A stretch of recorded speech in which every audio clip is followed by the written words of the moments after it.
Step number 2, connect online, but build relationships offline. We live in a great world now in the fact that we generally can find and get back in touch with these people who are our dormant ties. We're either already connected with them through LinkedIn, or we've connected on other socials, or there's a way we can search and get their email addresses. There's a way to find them online, which is great. The problem is people stop there and think that the online conversation is going to lead to a relationship, and it's not. You're going to need to have real conversations. But the first thing you're going to want to do is connect online. So let's think back to our list of dormant ties. And what you're going to want to do is take that list and find somebody who you've lost touch with that you really like to get in touch with and send them a message online. Again, it could be through LinkedIn, it could be through Facebook, it could be through Twitter, it could be through whatever social platform. If you have their email address, even better. I always say email's better, but sometimes we don't have up-to-date email addresses and people have moved around and maybe we don't have that. But whatever way you can conceivably get a message to them, I would say send them a message, and it's not complicated. Too many people try to overthink this. They think you got to come up with some long message that's a pitch to people to get them to respond. And I'll actually tell you this, like the shorter the message, probably the more likely you are to get a response. Because when people see a big long message that's explaining why they're trying to get in touch with them, they're kind of like, this feels like it could be a form, or they're sending this to everybody. Again, remember, these people. They know your name because they're your dormant ties. And when they see you pop up in their inbox or in their messages, they're probably going to want to know what you're doing. Like, why did you reach out to them? So you're going to send a message, and it's going to be really straightforward.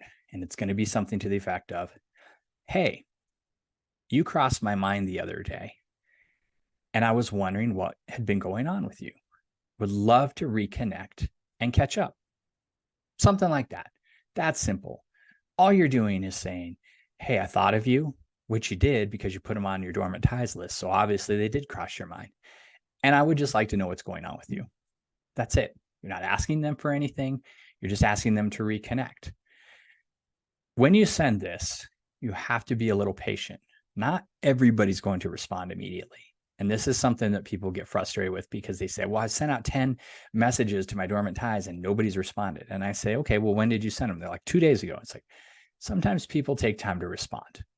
Again, this is why you got to get started on networking now, because sometimes these things take a little bit of time. Be patient. Have you ever had something you left in an inbox or in your message queue and you responded to later? I mean, everybody is busy. We've all got a lot going on. So give people a little bit of grace. Give them a little bit of time to respond to your message. So that's what you're going to do in step number 2 is send a message. Now, when they respond, because some people will respond pretty quickly, and they'll say usually, hey, great to hear from you, would love to catch up. Or maybe they'll say, hey, great to hear from you. I've been doing blah, blah, blah, X, Y, and Z, and here's what's going on in my life. And, you take it from there. You say, okay, that's great. We'd love to, could we talk on the phone for 5 minutes and just, kind of catch up. Or say something like, hey, I've got a lot going on, lots new with me, would love to tell you. It's probably easier just to do a phone call. And try to set up some sort of voice-to-voice conversation. People think that networking has to be like going to coffee or lunch with people, and it doesn't. Now, if you're in the same geographical location and they're up for it and coffee sounds good, or they suggest it, go have coffee. Great, no problem. But if you're in different geographies, if the location doesn't make sense and you can't get together in person, get together over the phone, do a video call or just a good old-fashioned phone call. But have a voice-to-voice conversation, because that's where you can really talk to people and start to have these conversations and hear what's going on in their lives. So you're going to be trying to set up a voice-to-voice conversation. So, you can say, hey, I would love to talk to you for 15 minutes or 5 minutes or whatever you think the smallest amount of time is. I always say go for a small amount of time. Those blocks of time usually grow from 15 to 30 minutes, right? But if you say, hey, could I get an hour of your time? An hour is a lot of time. So make it short, make it easy to get in touch with a person. And if they're busy, they'll probably say, yeah, I can fit you in for 15 minutes. So Again, 5, 10, 15 minutes.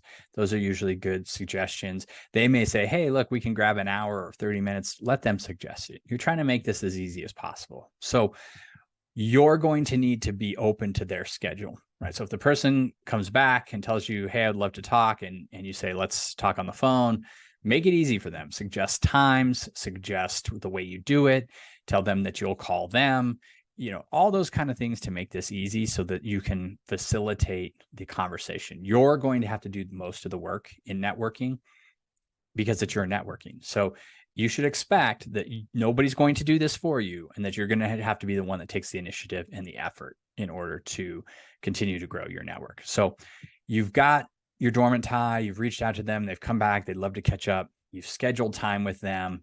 And now we're going to step number 3.